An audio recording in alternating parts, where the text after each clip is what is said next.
"Lady Ambermere," he said. "When she was in here yesterday, she never mentioned it to me, but she would certainly think it very odd of me not to call on friends of hers and be polite to them. What time shall we go?"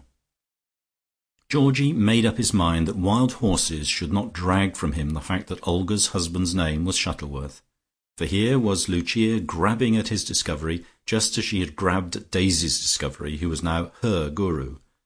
She should call him Mr. Bracely then. "Somewhere about 6, do you think?" said he, inwardly raging. He looked up and distinctly saw that sharp foxy expression cross Lucia's face, which from long knowledge of her he knew to betoken that she had thought of some new plan. But she did not choose to reveal it, and re-erected the music rest. "That will do beautifully," she said. "And now for our heavenly Mozart. You must be patient with me, Georgie, for you know how badly I read. Caro, how difficult it looks. I am frightened. Lucia never saw such a dreadful thing to read." And it had been those very bars which Georgie had heard through the open window just now. "Georgie's is much more dreadful," he said, remembering the double sharp that came in the second bar. "Georgie frightened too at reading it. Ooh!" He gave a little scream. "Cattivo Mozart to write anything so dreadfully diffy." It was quite clear at the class this morning that, though the pupils were quite interested in the abstract messages of love which they were to shoot out in all directions, and in the atmosphere of peace with which they were to surround themselves, the branch of the subject which thrilled them to the marrow was the breathing exercises and contortions which, if persevered in, would give them youth and activity, faultless digestions, and indefatigable energy. They all sat on the floor and stopped up alternate nostrils and held their breath till Mrs Quantock got purple in the face and Georgie and Lucia red, and expelled their breath again with sudden puffs that set the rushes on the floor quivering, or with long quiet exhalations. Then there were certain postures to be learned, in one of which, entailing the bending of the body backwards, 2 of Georgie's trouser buttons came off with a sharp snap, and he felt the corresponding member of his braces, thus violently released, spring up to his shoulder.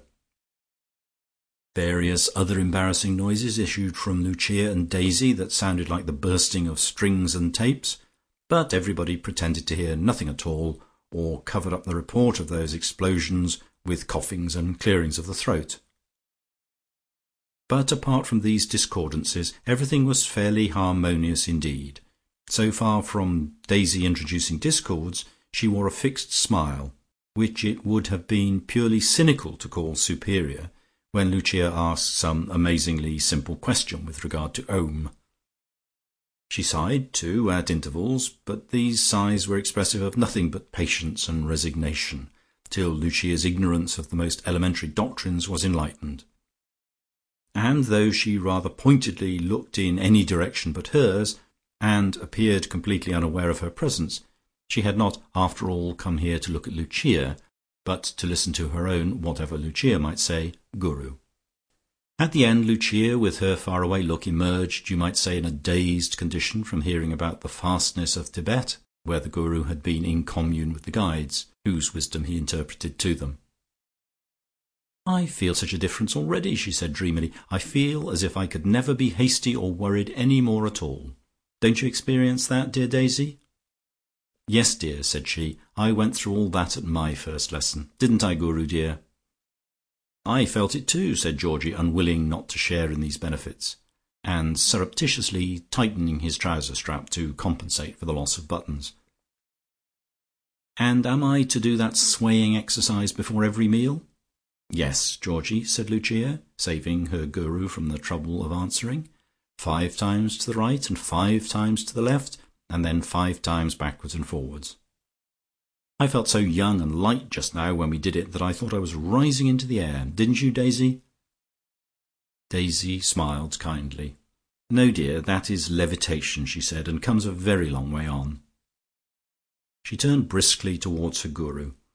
"Will you tell them about that time when you levitated at Paddington Station?" she said. "Or will you keep that for when Mrs Lucas gets rather further on?" You must be patient, dear Lucia. We all have to go through the early stages before we get to that." Mrs. Quantock spoke as if she was in the habit of levitating herself, and it was but reasonable, in spite of the love that was swirling about them all, that Lucia should protest against such an attitude. Humility, after all, was the first essential to progress on the way. "Yes, dear," she said, "we will tread these early stages together, and encourage each other." Georgie went home feeling also unusually light and hungry, for he had paid special attention to the exercise that enabled him to have his liver and digestive organs in complete control, but that did not prevent him from devoting his mind to arriving at that which had made Lucia look so sharp and foxy during their conversation about Olga Bracely. He felt sure that she was meaning to steal a march on him, and she was planning to draw first blood with the prima donna, and, as likely as not, claim her for her own, with the same odious greed as she was already exhibiting with regard to the Guru. All these years Georgie had been her faithful servant and coadjutor. Now, for the first time, the spirit of independence had begun to seethe within him. The scales were falling from his eyes, and just as he turned into shelter of his mulberry tree, he put on his spectacles to see how Riseholme was getting on without him to assist at the morning Parliament. His absence and Mrs. Quantock's would be sure to evoke comment, and since the yoga classes were always to take place at 12:30, the fact that they would never be there would soon rise to the level of a first-class mystery. It would, of course, begin to leak out that they and Lucia were having a course of Eastern philosophy that made its pupils young and light and energetic, and there was a sensation. Like all great discoveries, the solution of Lucia's foxy look broke on him with the suddenness of a lightning flash. And since it had been settled that she should call for him at 6, he stationed himself in the window of his bathroom, which commanded a perfect view of the village green and the entrance to the Ambermere Arms, at 5. He brought up with him a pair of opera glasses with the intention of taking them to bits, so he had informed Foljambe, and washing their lenses, but he did not at once proceed about this, merely holding them ready to hand for use. Hermy and Ursy had gone back to their golf again after lunch, and so callers would be told that they were all out. Thus he could wash the lenses when he chose to do so, uninterrupted. The minutes passed on pleasantly enough, for there was plenty going on. The two Miss Antrobuses frisked about the green, jumping over the stocks in their playful way, and running round the duck pond in the eternal hope of attracting Colonel Boucher's attention to their pretty nimble movements. For many years past they had tried to gain George's serious attention without any result, and lately they had turned to Colonel Boucher. There was Mrs. Antrobus there too, with her ham-like face and her ear trumpet, and Mrs. Weston was being pushed around and around the asphalt path below the elms in her bath chair. She hated going slow, and her gardener and his boy took turns with her during her hour's carriage exercise, and propelled her amid streams of perspiration at a steady 4 miles an hour. As she passed Mrs. Antrobus, she shouted something at her, and Mrs. Antrobus returned her reply when next she came round. Suddenly all these interesting objects vanished completely from George's ken, for his dark suspicions were confirmed, and there was Lucia in her Hightum hat and her Hightum gown, making her gracious way across the garden. She had distinctly been wearing one of the scrub this morning at the class, so she must have changed after lunch, which was an unheard of thing to do for a mere stroll on the green. Georgie knew well that this was no mere stroll. She was on her way to pay a call of the most formal and magnificent kind. She did not deviate a hair-breadth from her straight course to the door of the Arms.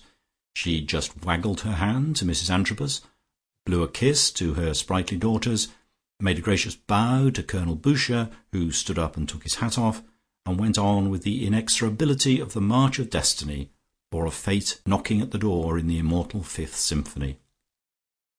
And in her hand she carried a note. Through his glasses Georgie could see it quite plainly, and it was not a little